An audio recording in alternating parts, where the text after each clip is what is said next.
Loke, who's more like a West Coast, Bay Area influenced artist, who's worked with like Sibo and Tech Nine and guys like that. And then you had Devious Minds, who was more my style, which was like East Coast, and guys who were influenced by like Wu-Tang and Redman and like real focus on the lyrics. So going forward from there, guys I know like Burn the Block and Young Propane and Braille, different guys represent different things that Topeka is about, depending on, you know, what your experiences are growing up here. You know, I guess we made our introduction, I would say, because there was a Midwest rap contest at Washington University in '93, and that's when we actually stepped out on stage. Cats like Devious Minds obviously would always shut stuff down, but like Evil Loke, Mankind, there was Zeem, Fat Cat, gosh, there was just so many artists from that era putting out decent music, like really good music, and doing a lot of stage shows and opening up for artists that would be touring through like Lawrence and stuff at the Granada and the Bottleneck. East City, we were performing, and wherever we performed, we were screaming Midwest. We were, you know what I'm saying, we're screaming, and most importantly, we're screaming Top City, because you know, you also have to remember at the time with hip hop, you had East Coast and you had West Coast.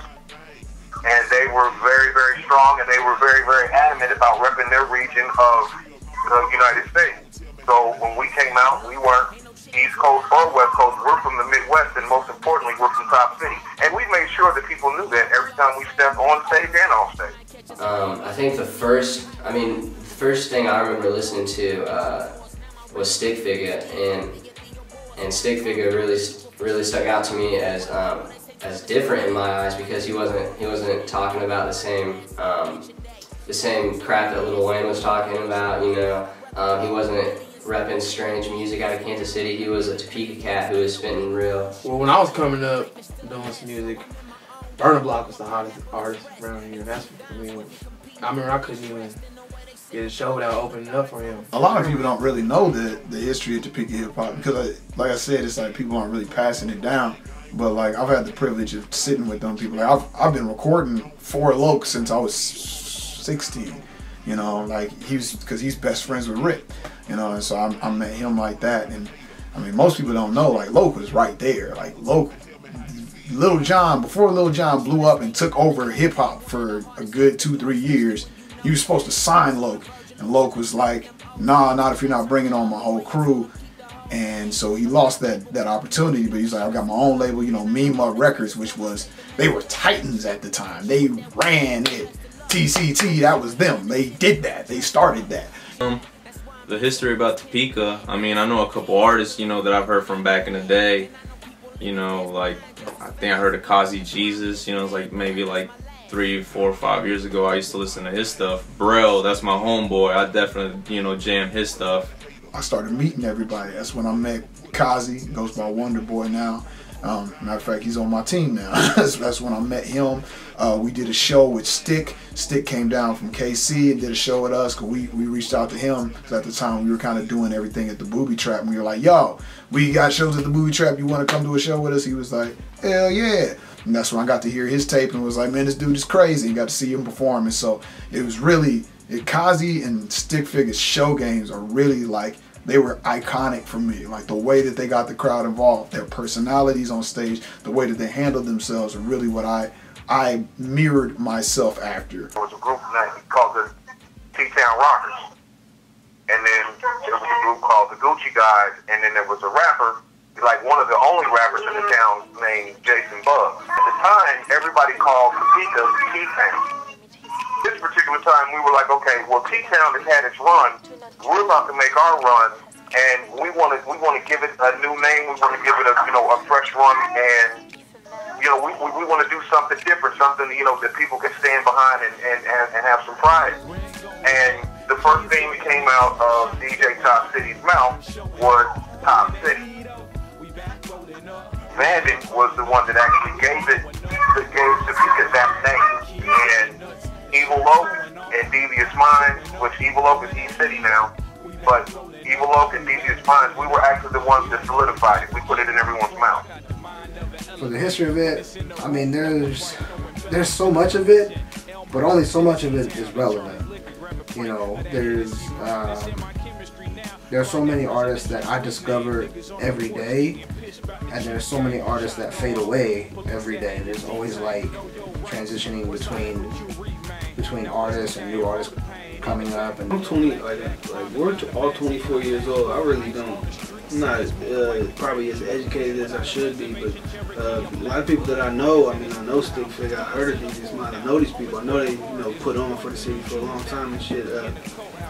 Should probably do, you know, work on my history and shit, but, you know, I definitely look up to those people and shit. They, you know, guys here where we're at and shit, and they obviously, I know their name for a reason, so shit. Mike Jones, shit, never met him, I don't think a day in my life, might have shit, but, you know, I listened to his music, I mean, I heard this shit, I heard a lot of people shit. When I was younger, people, some, you know, Sin and King, I was listening to Sin and King when I was a freshman in high school and shit. You know, there's a lot of people that people make good music here, shit.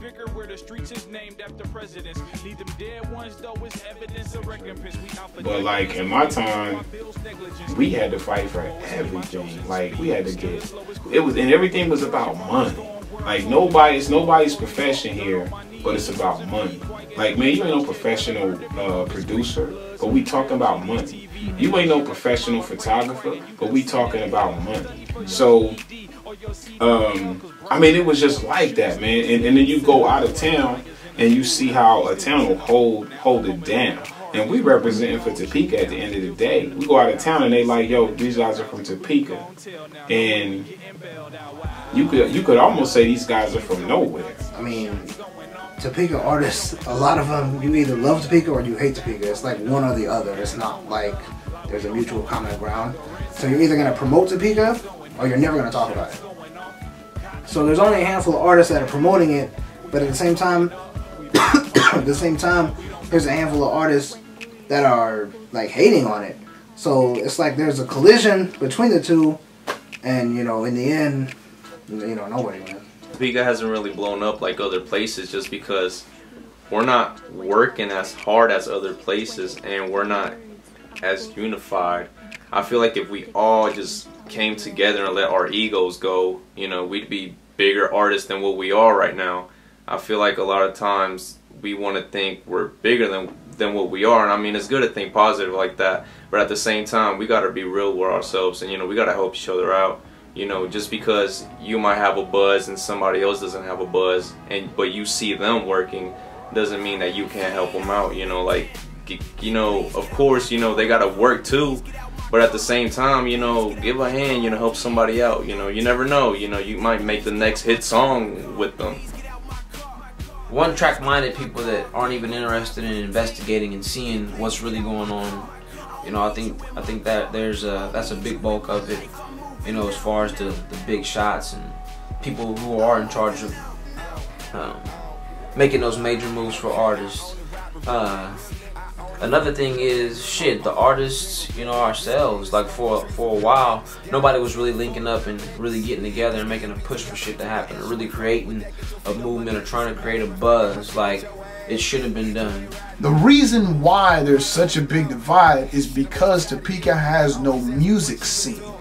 The people who are coming up and finding out about hip-hop now, they didn't get to see the shows. They didn't get to come to the shows. There are hardly any all-age shows. When I was 16, my mom hated it when I rap because all I performed in were like bars, smoky bars. There's nowhere for us to perform and for us to be seen, and especially with hip-hop music, because even the city would shut it down.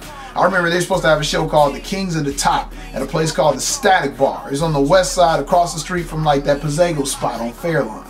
And it was gonna be it was supposed to feature all the big Topeka artists. It was like 15 dudes on the docket to see who really wore the crown in Topeka. Canceled by the police because they thought that it was gonna be too hectic. They thought it would bring a negative environment and an atmosphere. And it's because you don't have a scene. It's because you can't grow up and unless you're actually doing it, you can't grow up and have hip-hop idols. That's why no one knows. Because when you're a kid, if you never see these people perform, when you become of an age that you start doing it, you don't know they exist. You gotta stop being, people can't be so hood in there. I mean, they just gotta enjoy it and no fights and just, that's what Topeka really, that's what the people like police really want, is you to mess up so they can take away stuff like that. So you won't have nothing to do here no more. I mean, that's what they really want, get you off the streets, you know what I'm saying? But Club Eclipse is a very good look for a good music venue. You know, motherfuckers will go out and buy like a, you know, Jay-Z CD or a Rick Ross or, you know, all kind of other shit. But the motherfuckers that you know, that you see really putting on and shit, it's kind of like, yo, oh, such and such got a new CD out, that's cool.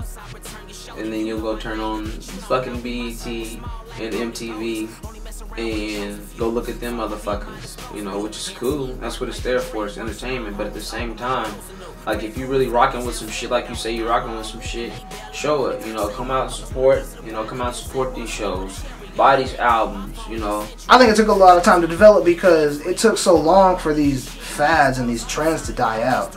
Like these trends that were, you know, coming out of whether the East or the West or the South, you know, music always goes through all these stages, and, you know, we were like, there was like the gangster stage, and then there was the dancing stage, and then, you know, East vs. West and stuff like that. It just took a while for all that stuff to kind of die out. You know, music's always looking for its next thing, and I think finally it's just now coming into the Midwest.